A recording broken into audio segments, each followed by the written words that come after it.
করতেছেন। এবার এবার এবার সাদ সালামি গিয়ে যখন সালাম প্রদান করলেন, কোরআনটা বন্ধ করলেন। এবার ইতিহাস পড়া কি দেয়, আমি দেখলাম কিতাবের মধ্যে পড়লাম ভাইজান, কোরআনটা বন্ধ করলেন। বন্ধ করার পরে পত্রখানা সাদ সালামি আমর বিন ওয়াহাবকে দিলেন। আমর বিন ওয়াহাব পত্রখানা খুললেন।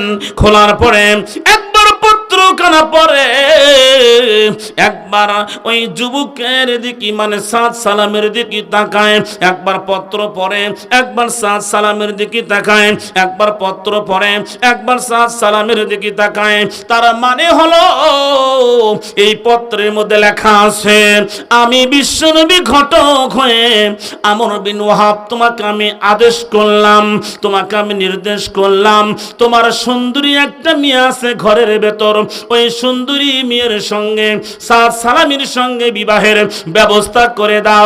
জোরে বলা যাবে কি সুবহানাল্লাহ।